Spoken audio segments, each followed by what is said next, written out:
Hey guys, my name is Olivia Wiles, and this is kind of my first YouTube video. So I actually posted one about 2 years ago, marking my first year with alopecia, which is an autoimmune disorder, which basically causes your hair to fall out.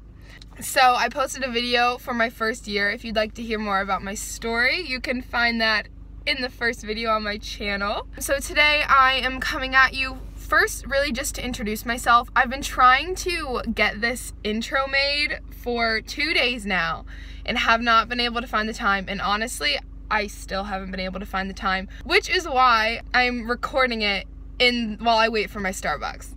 So I was like, listen, I'm never gonna find time for this if I don't just do it. So here I am in the Starbucks line making my intro to my video. So I posted my first video 2 years ago, marking my first year with alopecia, and I am currently celebrating my 3rd year with alopecia, which is honestly so amazing to me, and I can't wait to share with you 25 things I've learned in 3 years with alopecia, which is coming up. First of all, I just wanted to let you guys know that I posted one video before 2 years ago, and then I just stopped. I've always wanted to continue this channel, but just never really kind of got the nerves to do it. I'm planning on continuing it this time, so stick around. I don't want to post just alopecia videos.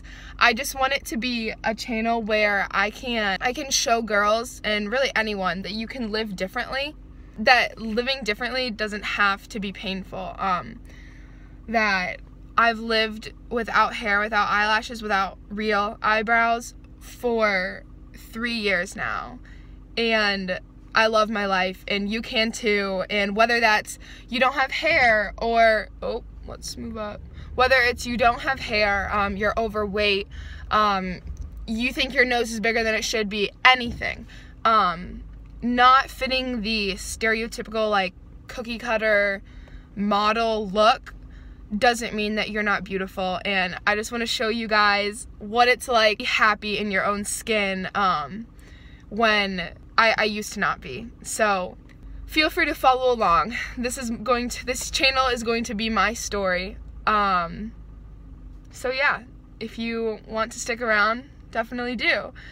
So now I am going to do a little time travel, a little makeup application, and an outfit change. I'll see you in 2 days ago. In 3, 2, 1. Hey guys, alright, so today I have for you all 25 things that I have learned in 3 years of alopecia. Wow, I genuinely cannot believe that it's been 3 years. Hopefully I don't leave too many things out. I'm sure I will. Alopecia has genuinely been the biggest, most important journey in my life so far. I've learned so much about myself and about the world as a whole, how humans work. So, without further ado, 25 things that I've learned in 3 years with alopecia.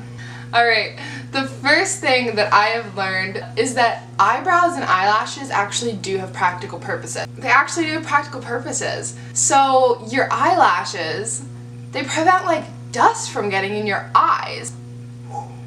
One thing I've realized is that when you're sweating, when you're working out, don't even get me started on the sweat, but when you sweat, the sweat from the top of your head comes down, and usually your eyebrows will stop it, okay? But no, when you don't have eyebrows or eyelashes, sweat, dust gets all up in your eyes. So the second thing that I have learned thanks to alopecia is that you can get ready super quick.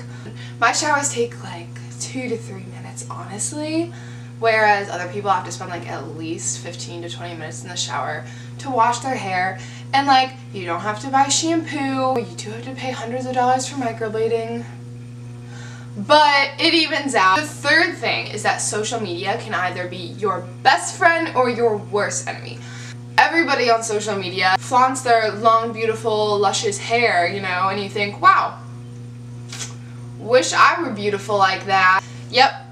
Been there, done that. Social media can become your best friend because you find people like I'm following on Instagram who also have alopecia, and they are literally slaying, and it is the best motivation ever. So the fourth thing that I've learned with alopecia is that people are nicer to you. Like, people think that, I don't know if it's because they think I have cancer. I'm sure half the time it is. Like, walking around without hair, just kind of like being confident in who you are, you know, it makes people's day. So they're nicer to you generally. I don't want to say 100% of the time. My mom always says that she loves taking me out with her when she goes places because people are nicer. The fifth thing that I have learned is that phantom limb is definitely a thing, except phantom hair.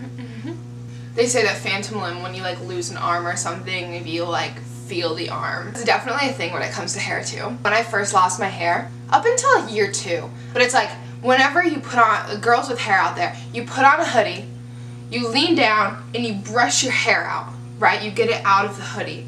I've done that so many times. I'll put the hoodie on and then I'll go like that and I was like, oh, hope nobody saw that.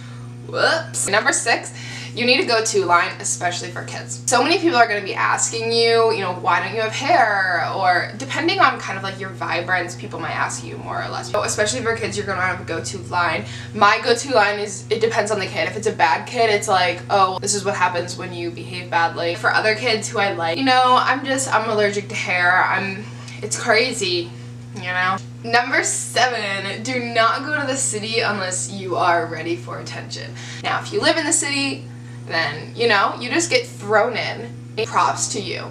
I do not live in the city, so whenever I do go into the city, get ready for attention. People in New York cities are so vibrant and willing to just like state their opinion, for better or for worse. It's good when you need encouragement. Number 8, I wish people would just ask me rather than kind of like assuming. Whenever I get a new job or I'm at a new school, like example when I just went to university and I'm working in groups, new coworkers, they tend to not ask. And I would think people would be comfortable asking me because I'm so vibrant about it and I love talking about alopecia, but they don't ask. And it's just like, can you please ask me? I don't want you to just assume that I have something, or like, please ask me, I'd love to talk about it. I think that just kind of differs from person to person though. Like a lot of people probably don't want to be asked about it, but I do. And I mean, that's not something that you can just kind of like make people know, unfortunately. But number 9 is to never Google search a disease. If you go into Google right now and you type in alopecia, you're going to see a lot of scary photos, but they're just not taken well. They scare you. That gave me a lot of grief when I first developed alopecia because I was like, oh my gosh, that's what I'm gonna look like. Honestly, that's what Google searching your disease will look like. So, you know, I would just really caution you with just looking up the pictures because they're not usually good and they're usually just discouraging. So I would skip Google, go to Instagram. That's where people post the cool photos and you're like, I can do this. Yeah. Number 10, it hurts a whole lot less to tear the bandage off quickly than it does slowly. When I say this, I'm talking about shaving your head. When my hair first started falling out, I actually ended up shaving it within 2 weeks. So that was kind of insane. Probably around 60% of my hair had fallen out by the 2-week point, and then we shaved it. Such a somber opening a new door type of day. I've seen so many people who they just let it fall out and then regrow and fall out and regrow, and I just feel so badly because they go through so much pain of hoping that all of the hair will grow back fully and then it falls out again and then grows back in some places but not others. It's just taking your heart on a roller coaster that is seemingly endless. Alright, where was I? Buy yourself some gosh dang hats, because this is my 3rd year having alopecia. No, this is my 3rd year being freezing. If you live in a cold area like Ohio like me, you're gonna need hats. Let's see, let's move this along. Number 12, people will stare at you. Make it worth their while. This is especially fun with kids. Kids will like stare at you and you just like stare at them and you just like wink at them or something like that. It's super fun. My little sister used to really dog on kids who would stare at me. Love you, Sophia. And she would get like super mad at the kids. I would like mess with the kids, I'd like peek at them around the corners, they like followed me in a store or something like that. And with like adults who stare at me, if they stare for too long and they're like clearly being mean about it, because like just staring is normal. you know, because it's not super normal for like a girl to be walking around with a bald head. But if you can just tell they're kind of like being ugly about it, I'll usually actually do the same thing that I do with kids and just like stare at them back. Or just say something to like kind of catch them off guard.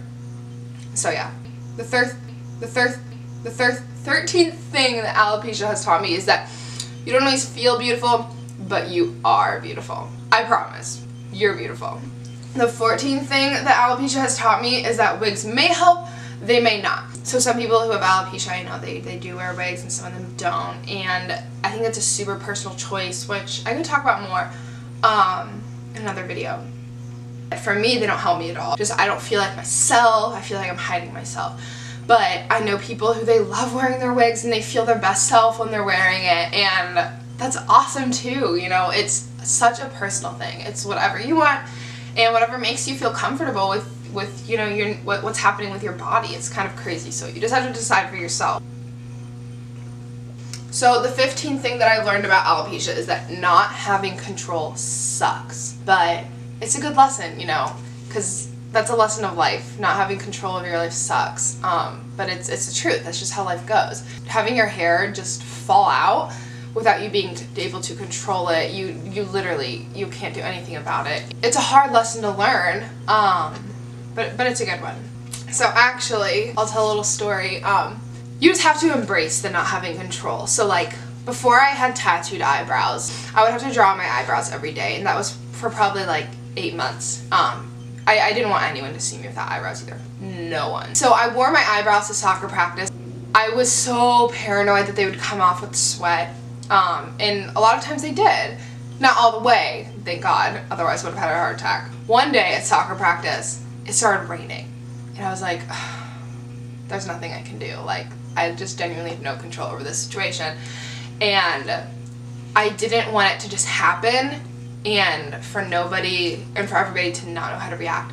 So what I did instead was it started raining, and then I went, alright guys, looks like they're coming off, and then I just wiped them off right away, and it was such a great moment. Number 16, helping others helps you.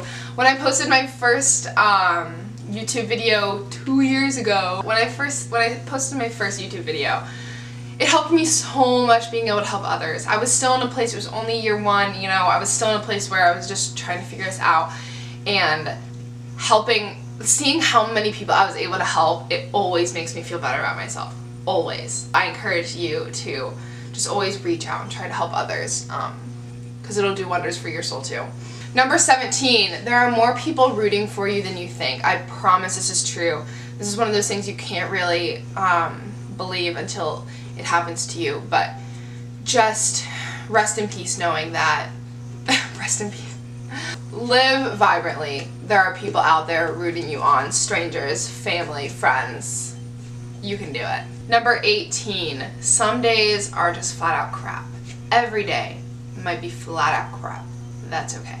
I had like a diary that I kept during the time, and it was like 8 months in, and at this point I thought I was pretty adjusted. I thought I was all good though, and I wrote like, wow, like the last sentence was like, wow, I had a great day today. It was like, and I just got sad, and I was like, I don't know why I thought that having a good day would mean that this is a good life. And I was like, I can be happy for a day, but it's never gonna last. Damn, I proved myself wrong. This happiness will last, and eventually, like, I haven't even felt sad about being bald in like a year, genuinely. Like, there will be moments, but they literally are moments. Number 19, your loved ones feel the pain too. So I can't even tell you, you think that nobody cares, they definitely do.